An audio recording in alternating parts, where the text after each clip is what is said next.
Fala galera, tudo bem? Seja bem-vindo a mais um vídeo do Futebol Além da Fronteira. Sou Tafarel Nunes e como você está vendo no título do vídeo, hoje vamos falar sobre clássicos da fronteira Monterrey e Tigres. Para quem não conhece, esse Clássicos da Fronteira, ele nada mais é do que um quadro aqui do nosso canal onde a gente fala sobre os clássicos, né? Quais são os principais clássicos de cada um dos 4 países que a gente atua, que a gente trabalha, né? Do nosso nicho, e a gente traz um pouco sobre retrospecto, sobre um pouco de história, entre outras questões importantes, em um vídeo curto, um vídeo rápido, mas para que você possa conhecer um pouco mais sobre este clássico. Há bastante tempo eu recebi, né, um pedido para fazer esse vídeo, não tive condições de fazer em outra época, mas agora vamos falar bastante sobre este clássico. Mas antes de eu começar a discorrer sobre esse assunto, quero pedir para você curtir, comentar, compartilhar e se inscrever no nosso canal. Assim você fica por dentro de tudo que acontece no futebol mexicano, argentino, paraguaio e também no futebol norte-americano. Então não se esqueça de se inscrever, clicar no sininho para que você seja avisado sempre que a gente lançar um vídeo novo. Assim você também ajuda a gente a bater a nossa meta de 500 inscritos até o final do ano. Essa meta é um pouco difícil, a gente sabe que não é fácil a gente chegar, mas com o seu apoio a gente chegou nos 400 e agora a gente acredita que pode sim chegar nos 500, tá certo? Também na descrição você encontra os links para as nossas redes sociais, Twitter, Facebook, Instagram, entre outros, além do nosso site www.futebolalendafronteira.com.br. Então, vamos falar agora sobre o clássico regiomontano, né? O clássico Monterrey e Tigres. Para a gente falar sobre este clássico, é primeiramente importante a gente entender por que clássico regiomontano. O clássico se chama regiomontano porque regiomontano é a pessoa que nasce na região de Monterrey. O Monterrey ele é o time que é da cidade que leva o mesmo nome, né? A cidade homônima Monterrey, a principal cidade do estado de Nuevo León. E a equipe do Tigres também está localizada no estado de Nuevo León, porém numa cidade menor, que é San Nicolás de los Garza. Então são cidades próximas, é como se fosse, por exemplo, São Paulo, né, um time de São Paulo enfrentando uma equipe que fica em regiões próximas, por exemplo, Barueri. Agora vamos falar sobre como surgiu esse clássico, como surgiu primeiramente a fundação do Monterrey. O Monterrey ele foi fundado em 1945, época que todo mundo sabe, né? Havia a Segunda Guerra Mundial, tinha acabado de ser encerrada a Segunda Guerra Mundial, e alguns empresários decidiram formar um time de futebol, e aí criaram o Monterrey, que também recebeu o apelido de Rayados. É um apelido que o Monterrey tem até hoje. Esse apelido veio sendo cunhado com o tempo, né? Não foi um negócio tão rápido, mas se tornou conhecido também como Rayados. O Tigres ele já foi fundado bem depois. O Tigres foi fundado em 1960. Primeiro ele foi fundado em 1958, na verdade, 57 para 58, com o nome de Rabatos. Rabatos, 1957. Mas em 1960, pouco antes de um jogo contra o Monterrey, que seria o primeiro, né? Mal sabiam eles que seria o clássico, né, da região, um dos principais clássicos. Eles mudaram de nome para Tigres, assim que ele foi cedido para a Universidade Autônoma de Nuevo León, por isso que você vê lá Tigres da UANL, Tigres da Universidade Autônoma de Nuevo León. Eles se enfrentaram nesse jogo em 1960, foi no dia 7 de março, ele foi fundado no dia 7 de março de 1960, e no dia 13 de março do mesmo ano, foi o primeiro confronto entre as duas equipes, e o Monterrey foi o vencedor, venceu por 2-0 neste confronto. Com a vitória, o Monterrey ele acabou subindo para a primeira divisão, e aí as duas equipes só voltaram a se enfrentar 14 anos depois, quando o Tigres subiu para a primeira divisão, em 1974. As duas equipes voltaram a se enfrentar. Antes de eu falar sobre o resultado desse jogo, né, que foi, para muitos, o primeiro jogo das duas equipes, mas na verdade havia acontecido um antes pela primeira, né, pela segunda divisão. Esse primeiro jogo foi 2-0, como eu disse, e o autor do gol foi Agustín Prieto, que é este que você está vendo na foto. Já o segundo jogo, que é para muitos o primeiro jogo, né, já que foi feito dentro da primeira divisão, e muita gente coloca como o primeiro jogo entre as duas equipes, então esse jogo foi 3-3, aconteceu no dia 13 de julho de 1974. De lá para cá, ao todo foram 127 confrontos, com 46 vitórias do Tigres, 42 do Monterrey, 38 empates e um jogo suspenso que aconteceu por causa de uma batalha campal, que não vem ao caso a gente falar nesse momento sobre isso, né? Futuramente, se vocês acharem interessante, eu posso também trazer a história das duas equipes, né, separadamente, um pouco mais até aprofundado do que esse vídeo, né, mas hoje estamos falando respectivamente dos clássicos, né?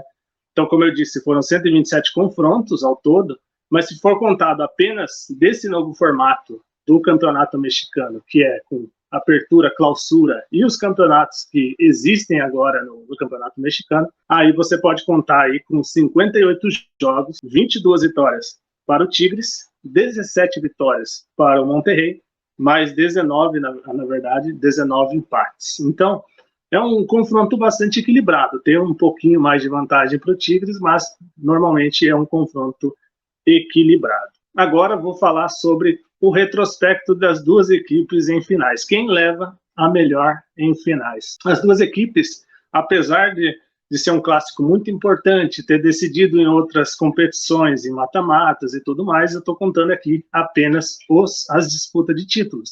E foram bem poucas, para falar a verdade para você. Eu encontrei duas, na verdade. Uma disputa de apertura que aconteceu em 2017, que o vencedor foi o Tigres. As duas equipes empataram em 1-1 na ida e no jogo de volta 2-1 para o Tigres, jogando no estádio do Monterrey na época. Aí entra aquela questão do equilíbrio, né, que eu vim falando, que eu falei agora há pouco. O Tigres enfrentou novamente o Monterrey, dessa vez na disputa da CONCACAF Champions League de 2019. No primeiro jogo foi 1-1, jogando em Monterrey, e jogando em San Nicolás de los Garza, o Monterrey venceu por 1-0. Lembrando que essa equipe, né, de 2019 do Monterrey acabou se sagrando terceiro colocado no Mundial de Clubes, né, onde o campeão acabou sendo o Liverpool sobre o Flamengo em 2019. Então, para quem lembra, o time era comandado por o Antônio Turco Mohamed, que recentemente dirigiu o Atlético Mineiro. Importante também agora a gente falar sobre duas questões. Quem foram os maiores artilheiros até agora do Clássico e também os que mais jogaram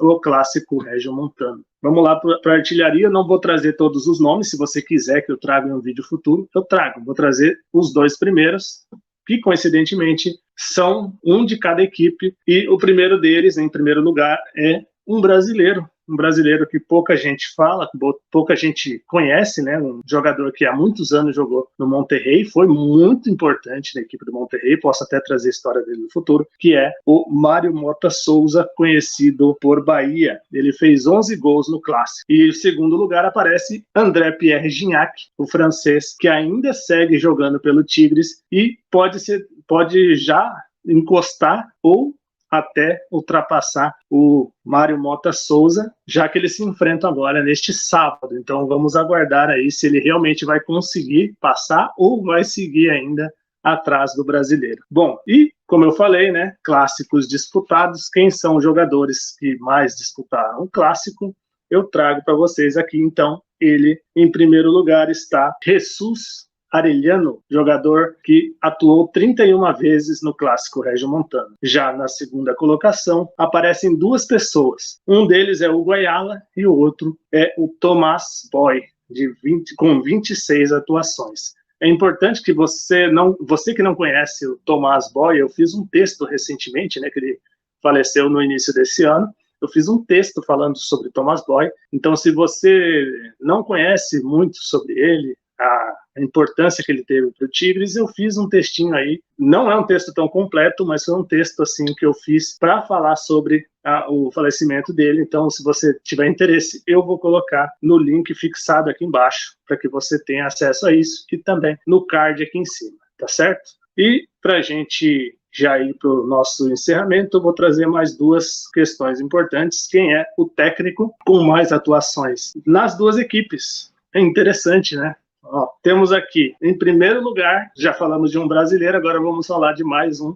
Esse, acho que a maioria sabe quem é, né? Ricardo Tuca Ferretti. Tuca Ferretti, 46 jogos disputados no Clássico, teve 16 vitórias, 16 empates e apenas 13 derrotas. Então aí o Tuca Ferretti é o treinador com mais partidas no Clássico Regiomontano. E para fechar, né, em segundo lugar, aparece quem? Victor Manuel Vucetich, simplesmente o Vuce, né, o técnico que atualmente voltou para a equipe do Monterrey, está dirigindo a equipe do Monterrey. Ele atuou nas duas equipes, inclusive, né? Foram 19 jogos ao todo. E aí a campanha dele é a seguinte: pelo Tigres ele conquistou 3 vitórias, 1 empate e 2 derrotas. Já pelos Radiados foram 6 vitórias, 5 empates e 2 derrotas. E fechando mesmo agora de vez, aqui eu trago para vocês quais foram as maiores goleadas. A maior goleada que o Monterrey fez sobre o Tigres foi um 4-0 no dia 23 de agosto de 1975, e isso válido por um amistoso. Então não era uma competição não era uma competição importante, foi um amistoso. Agora, se tratando de campeonato, a maior goleada foi do Tigres, quando venceu por 6-2 no Apertura 2004, venceu. Esse jogo foi no dia 21 de agosto de 2004. Então é isso, galera. Quero pedir para você curtir, comentar, compartilhar, se inscrever no nosso canal. Assim você fica por dentro de tudo que acontece no futebol mexicano, argentino, paraguaio e também no norte-americano. De quebra, ajuda a gente a bater a nossa meta de 500 inscritos. Também na descrição você encontra os links para as nossas redes sociais, Twitter, Facebook, Instagram, entre outras, além do nosso site www.futebolalendafronteira.com.br. É isso, um forte abraço e nos vemos no próximo vídeo.